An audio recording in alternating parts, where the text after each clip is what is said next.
what makes you put that stuff in the back burner? Like, at what point do you go, man, I need to start listening to more of what I'm feeling? Good question. Probably insecurity. Probably fear, which I think a lot of people deal with fear in life. But the call I feel God has in my life is very, it's me. He's asking me to do something. I'm all good when the church says, let's do this event. I'm like, I'm all in it. I can visualize, I can promote it, I can get fired up. Throw me into the mix, me on stage. It's a little hard. And that was my question, because I've noticed, the time that I've known you, especially like at Thrive and hearing stories from you in the past, and I've heard other stories, and some that you said, I've heard them, you're a very go-getter. When I hear somebody say, it's like, oh, we're going to do something, you're like, all right, look, this is what you can do. And you've done it with us. I mean, even when we talk about this podcast, when the whole idea was even coming up, your first thing you were like, well, you make sure you're on social media, make sure you get a Facebook, make sure you do this, make sure you do that. But when it comes to you, you're like, well, I don't know.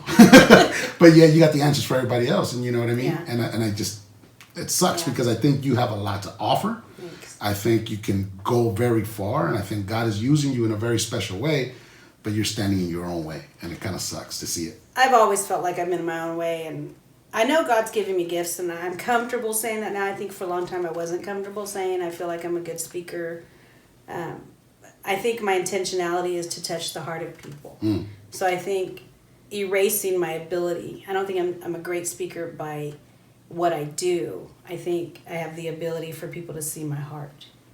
And I just think my heart can go farther than my words could ever, or my ability, my stage presence, how I look. Especially for females, you want to look good. And I don't feel like I feel like I'm chunky and I'm short. Just these things that the world puts on that I need to present myself and I need to look like this, sharp. And that's not how I look. And don't get me wrong, I'm cute. No, but I think a lot of that is what makes us special, because I think what we see on TV and reality are two different things. Right. And I think that's the perspective that we get. What we see on TV are the high social medias. But the reality is, this is who we are. And people connect with us, because I went to go see you speak, me and my wife Letty, we went to go see you speak in Sacramento. I've never seen you speak that way, even at Thrive. And I don't know what was different. I don't know if it was just because it was outside of Thrive, but that even made me tear up. And I was like, you ain't never made me tear up in sermons. I felt them good, where I'm like, ooh, that's hard. But that one was special. It could have been because your daughters were also in the house and things, but that was crazy. I think I appreciate that. Thank you so much. I honestly believe, and I want to say this so that it doesn't sound bad, but I think leaving Thrive was the best decision I ever made, not because the place is bad. I send people there. I think the place is beautiful. It served me well, and I hope I served it well. It was beautiful. But God has told me, and just like what we were talking about, putting things in the back burner, God has told me for my whole Christian walk, I have something I need you to do.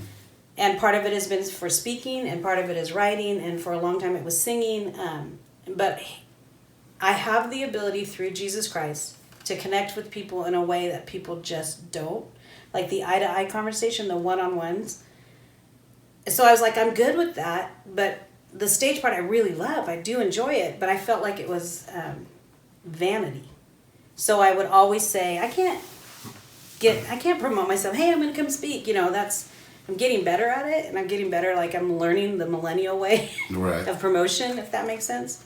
But so leaving Thrive, because I carried the heaviness of not listening to God for so long, I think there was an intimidation or an apprehension in my walk through that process.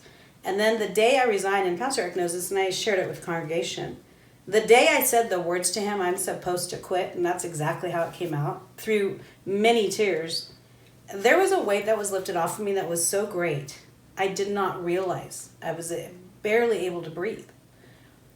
So moving on, it wasn't leaving the people. That ripped me. It still rips me. I miss everyone so deeply. Right. But there was a freedom in being obedient. And it's not like anything changed other than I wasn't carrying that weight. Right. And I wasn't feeling like I had to be the person boss-wise.